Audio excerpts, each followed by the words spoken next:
Listen, there are unforeseen hurdles and obstacles to emerge from this COVID crisis. It's going to require a collaboration, perhaps, that we haven't seen since the Second World War to really put the global economy on sound footing again. And that starts with making sure that our populations are as healthy as they need to be, because we know the two key ingredients to GDP growth is workforce participation and worker productivity. You can't hit any of those marks as long as people are afraid for their health. And that's why it's going to be a priority in the early stages of the Biden-Harris administration to focus on that global response on COVID and distribution of the vaccine, and then build from there. And I think there will be many opportunities. But first and foremost, the Biden administration will have a high priority on deploying a safe and effective vaccine. And I know the EU is focused on your own strategy back home.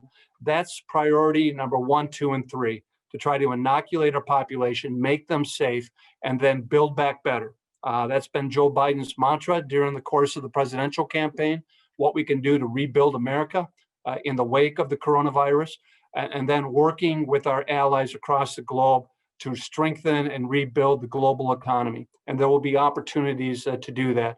But it all starts with a healthy population, and we have a lot of work to do. And I think an important work for the U.S. and the European Union to work on together in the deployment of a vaccine on a global basis, especially in the less rich nations, the developing world, who are going to need our help to keep their citizens safe. Not to relaunch TTIP or something like that, but I think we should perhaps try to stay under the radar screen and solve a little issue, one issue by issue, one after the other. For instance, just the last plenary week of the European Parliament, we passed something which was called the lobster deal, because we saw that the lobster issue, which is not that important for global economy, but it was a sign and a signal that for the first time for months, if not for years, we were able to solve an issue, to find a solution, and to get it passed through the European Parliament. First of all, revisiting the 232 tariffs that have been used pretty indiscriminately by the current administration to much of our objection in Congress. I'm one of the leading voices on trade policy in Congress, one of the senior members on the Trade Committee, been very critical of President Trump's trade policy, especially his treatment to our closest friends and allies, and using a national security clause as an excuse to hit the EU, to hit Great Britain, Canada, Mexico, even South Korea, under the guise of national security reasons with tariffs, which, as we know now, invites retaliation.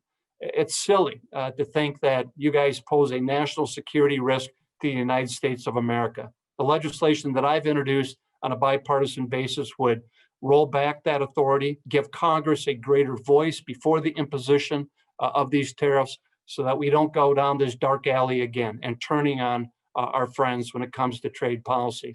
I think that has to be very on top of our agenda, standard setting. If not, the battle is lost, not only for the Europeans, but also for the US side. We know where the hurdles are. We know where the traps are when it comes to our trade policy with each other. So that should be no surprise. But just because it's difficult doesn't mean we shouldn't get back in the game as quickly as possible.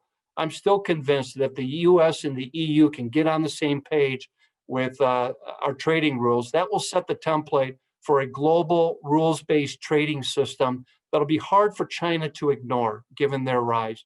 Nor do we want to isolate them. We want them to be responsible members of the global trading community. But with that comes responsibility.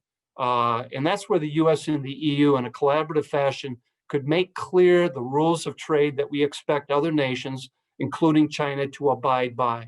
I've been one of the leading voices in Congress for support of the World Trade Organization, but also recognize the need for the reforms that need to take place within the WTO. I drafted a resolution that passed unanimously in the Ways and Means Committee, expressing Congress's support for the WTO, but also recognizing the work we need to do to strengthen the dispute resolution process, some of the other items that have held back progress with the WTO. I know it can be an incredibly frustrating institution. I led a bipartisan delegation there last fall to have meetings with the ambassadors, including your newly installed EU ambassador to the WTO.